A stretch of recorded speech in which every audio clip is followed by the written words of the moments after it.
La Climate Express, c'est une course épique à travers 9 étapes dans toute la Suisse, des étapes toutes plus durables les unes que les autres, bien sûr le plus vite possible, mais attention en émettant le moins de CO2.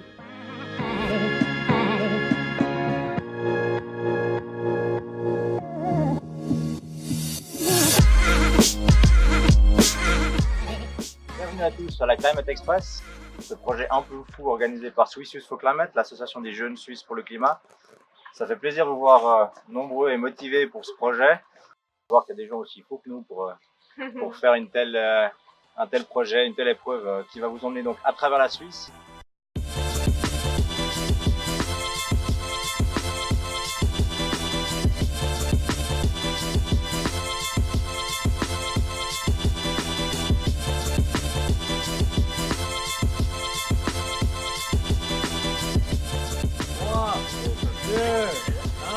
C'est parti, bonne chance.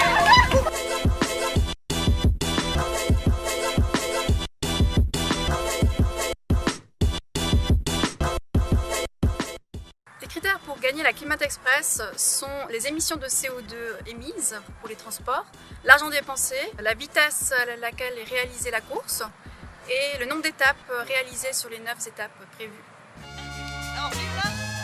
Allez, premier transport de cette Climate Express, bonjour. Un petit public électrique. Cassez-vous. Avant ça, qu'est-ce que c'est hyper dangereux. Je suis un peu d'équipe verte là. Arrivé sur la première étape, On n'est pas tout seul. petit selfie.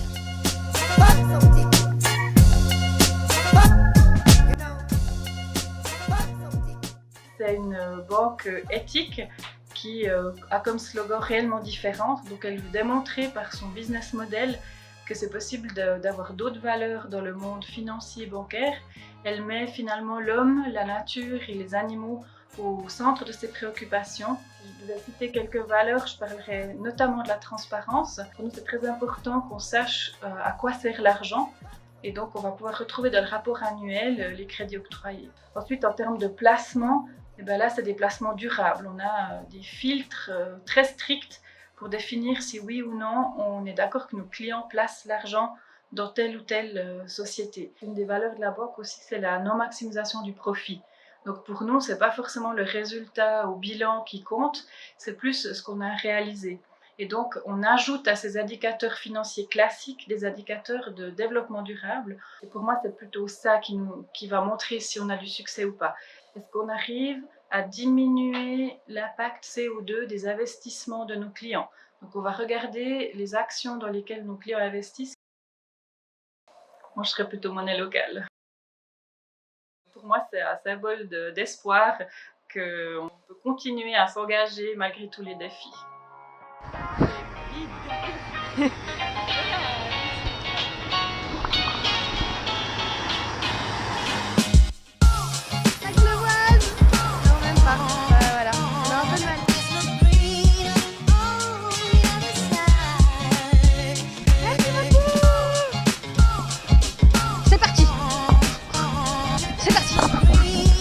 On va tester de négocier les vélos pour aller au barrage.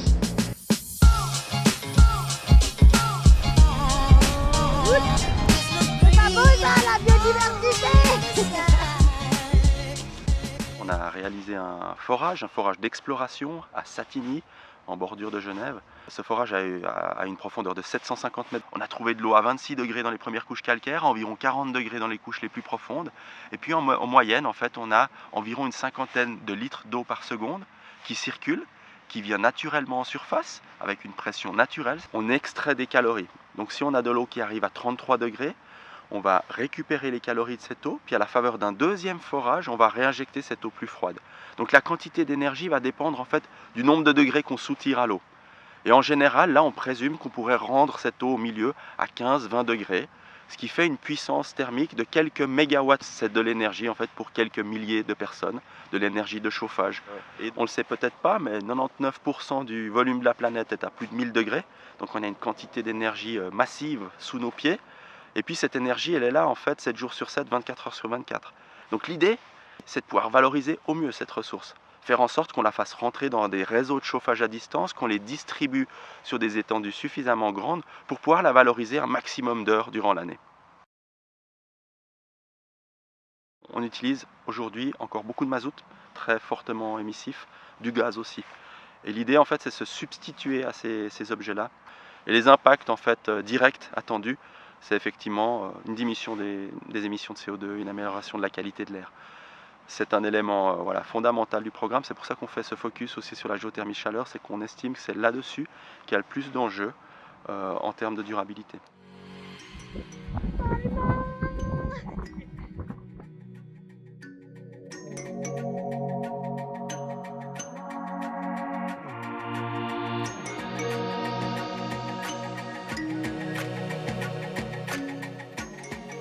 Verbois, c'est 1 MW de panneaux solaires installés, l'équivalent de 2 terrains de football. La production, c'est environ 1 gigawattheure, l'équivalent de 3000 foyers du canton. Le coût du solaire photovoltaïque a été divisé par 5 ces 5 dernières années. Ça dépend vraiment des différentes zones géographiques, mais à plusieurs endroits sur Terre, le solaire est déjà plus que compétitif.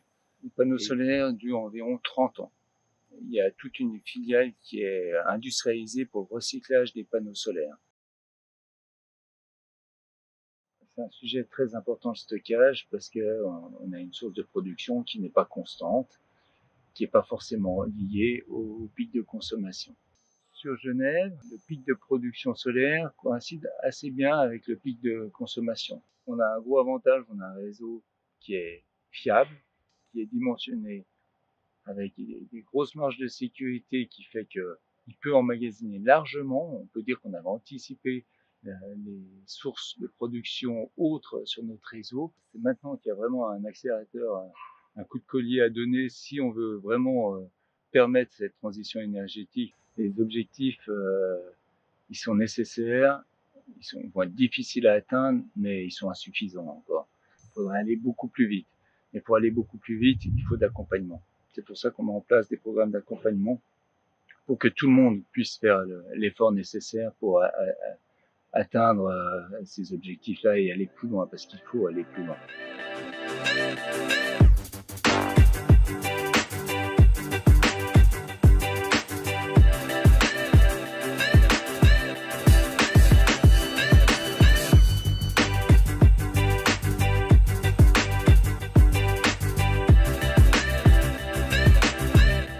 En choisissant la mobilité douce à Genève, l'équipe verte et bleue ont augmenté leurs points grâce aux économies d'émissions de CO2.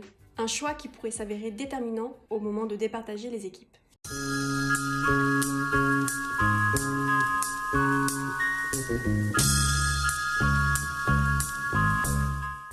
Actuellement, nous avons 16 machines, 16 éoliennes ici sur le parc. Nous avons une production installée pour environ 17 000 familles.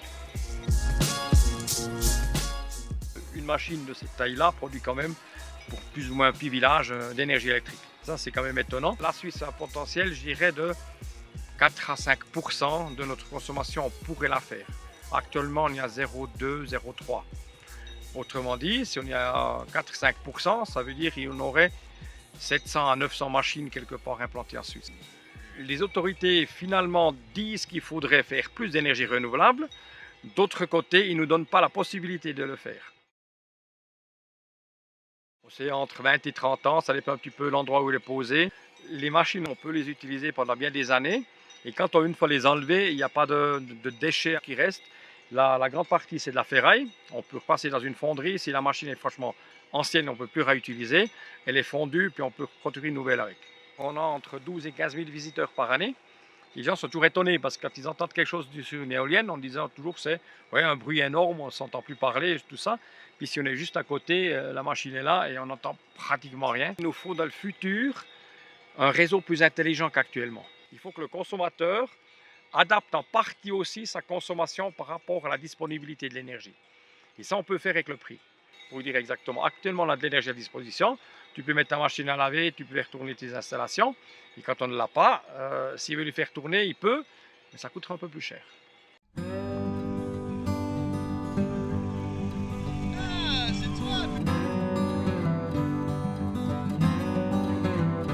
J'ai pas au doigt.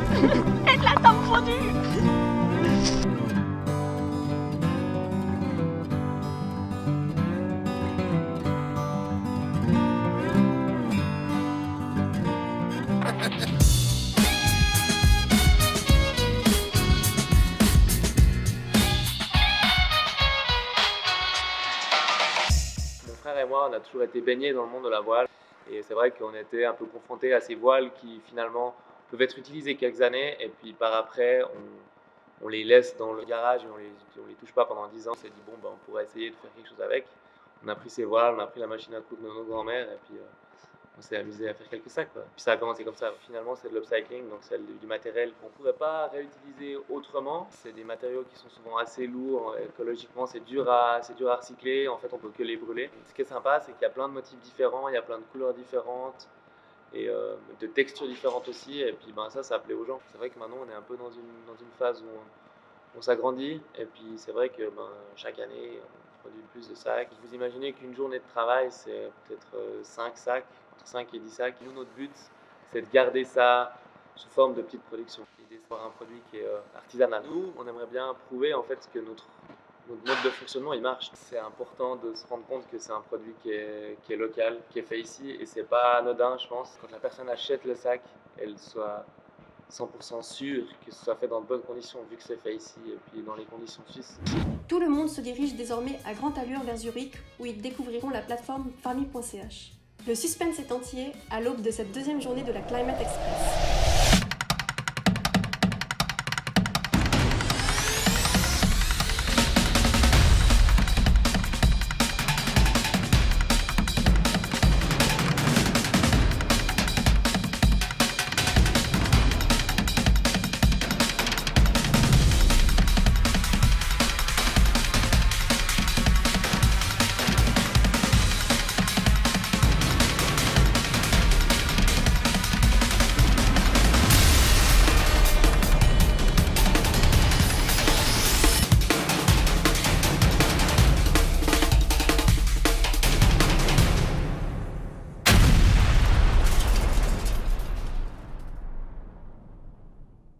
Farmy ist ein Online-Markt für transparenten Wocheneinkauf. Das heißt, das ist ein Ort, wo man von 600 Marktständen seinen Wocheneinkauf zusammenstellen kann. Das sind überwiegend Bioprodukte oder Produkte aus der Region. Und wir liefern die nach Hause zu den Haushalten, meistens mit Elektroautos. Im Grunde verbinden wir die Konsumenten aus einer Metropolregion direkt mit den regionalen Produzenten und Bauern.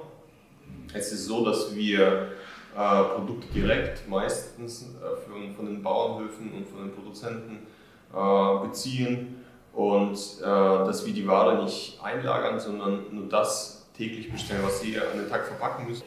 Das heißt, die Lead-Time vom Feld oder aus der Backstube bis zu dem Zeitpunkt, wo das beim Kunden auf dem Tisch liegt, ist nicht länger als 12 Stunden und das ist immer viel kürzer als das, was man im Supermarkt hat. Ja, und zudem, was wichtig ist im Vergleich zu den anderen, bei Farmy hat der Kunde immer 100%ige Transparenz und man kann 100%ig nachvollziehen, wer das Produkt hergestellt hat. Ja, also natürlich zusätzlicher Absatzkanal. Es gibt Produzenten, die machen mit uns bis zu 30% Umsatz. Das heißt, das ist ein zusätzliches Standbein. Und zudem vermarkten wir natürlich die Produzenten auch ganz bewusst. Es gibt ein Produzentenprofil, darauf schalten wir Anzeigen. Wir machen kurze Videos und versuchen die bekannter zu machen.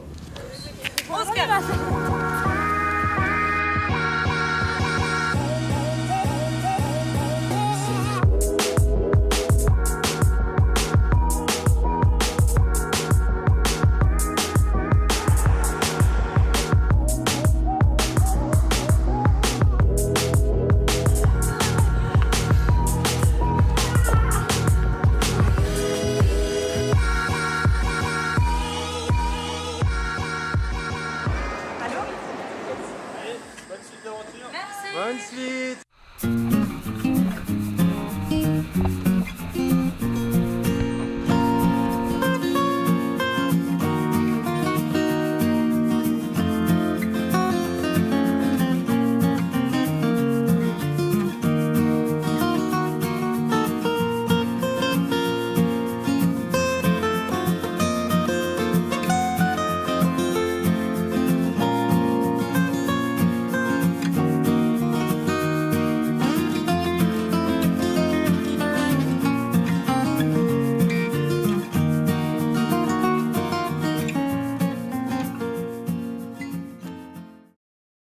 Nationalpark, hier spricht man von Totalschutz.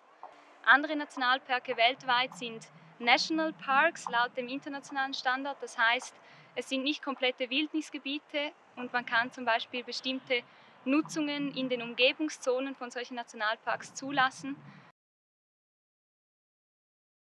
Das eine Ziel ist der Schutz, darüber habe ich bereits gesprochen, eben dieser komplette Prozessschutz, den wir im Nationalpark haben. Das zweite Ziel des Nationalparks ist die Forschung. Wir haben seit der Gründung des Nationalparks wird das Wildnisgebiet sehr intensiv erforscht. Natürlich versucht man das immer auch ins Gleichgewicht mit dem Schutz zu bringen. Und wir haben heute über 50 internationale Forschungsprojekte. Das dritte Ziel ist das Informieren, oder wir sprechen häufig auch von Sensibilisieren. Wir haben verschiedene Beobachtungen bezüglich des Klimawandels gemacht. Beim Ofenpass haben wir eine Messstation, die seit über 100 Jahren Temperaturdaten aufzeichnet. Wir haben einen Temperaturanstieg um durchschnittlich 1,5 Grad gemessen in den letzten 100 Jahren. Und diese Temperaturentwicklung widerspiegelt sich auch im Verhalten beispielsweise der Tiere, aber auch der Pflanzen. Gerade bei den Tieren kann ich das Schneehuhn herausstreichen, beispielsweise in den letzten 20 Jahren über 100 Meter weiter oben zu finden sind. Also das heißt, die haben sich bereits angepasst und sind jetzt weiter oben. Ihr durchschnittlicher Lebensraum ist 100 Meter weiter oben. Was man auch gesehen hat, gerade bei gewissen Pflanzen oder auch gewissen Insektenarten, dass die mittlerweile auch an anderen Orten vorkommen, weiter oben, wo sie früher eben noch nicht vorgekommen sind. Merci beaucoup. Merci à vous. Les équipes sont maintenant face à un choix. La sécurité, en sautant l'étape tessinoise, ou valider toutes les étapes mais risquer une pénalité de retard. L'équipe bleue semble avoir le goût du risque.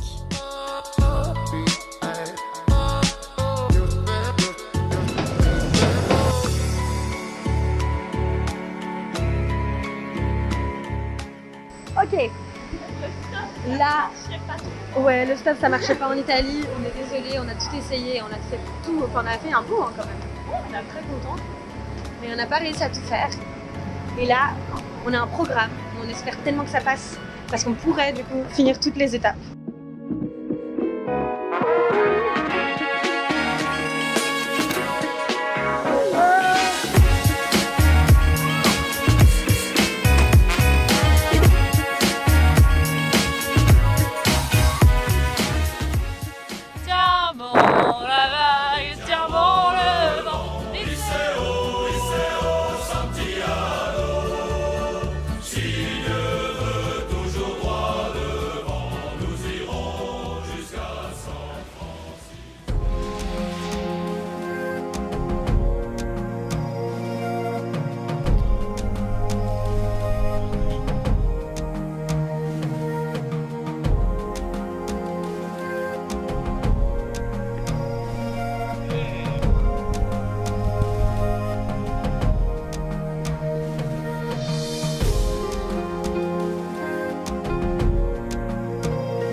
Le volume d'eau stockée dans ce barrage s'élève à 400 millions de mètres cubes et puis on peut produire annuellement à peu près 2200 gigawattheures.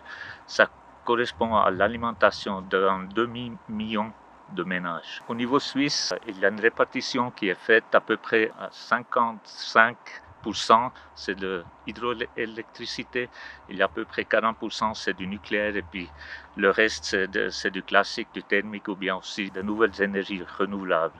Au niveau de l'hydroélectricité, on est très limité parce qu'il y a pratiquement tout qui est déjà utilisé. Il y a un potentiel peut-être encore de 4 TWh sur les 60 ou 70 qu'on exploite au niveau de la consommation en Suisse. Avec le recul des glaciers, on a aussi différents projets d'aller capter l'eau encore plus haut. Au niveau de la durabilité, il y a cette accumulation qui sert comme batterie. Une batterie qu'on remplit pendant l'été et puis qu'on vide pendant l'hiver pour alimenter après l'industrie suisse. On compte un barrage comme ça, une durée de vie à peu près 250 ans.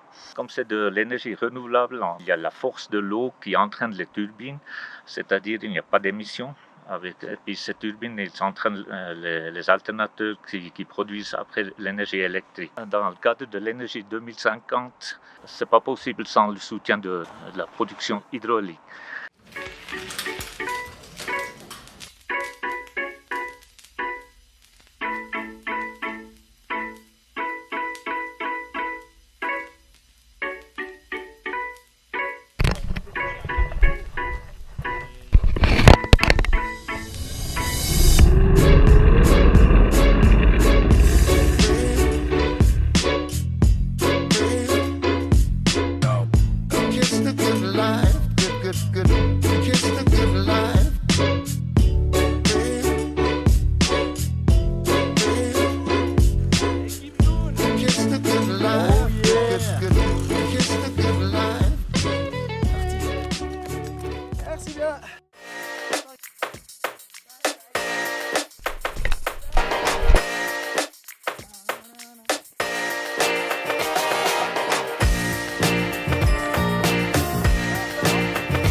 Troisième journée, et la ligne d'arrivée n'a jamais été aussi proche. 3 des 4 équipes sont à l'heure avec 8 étapes en poche. Mais l'équipe bleue n'est toujours pas là. Le retard sera-t-il fatidique ? On est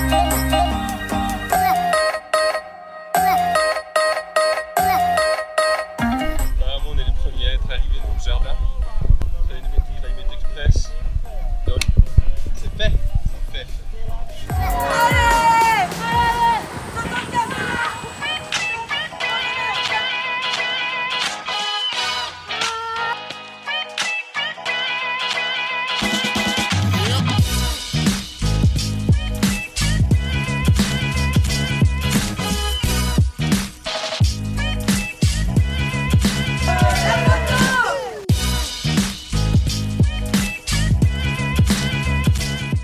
Le premier prix revient à l'équipe verte qui a su voyager rapidement et surtout avec peu de CO2. Vient ensuite l'équipe bleue, puis en troisième position, les jaunes et les rouges. Bravo!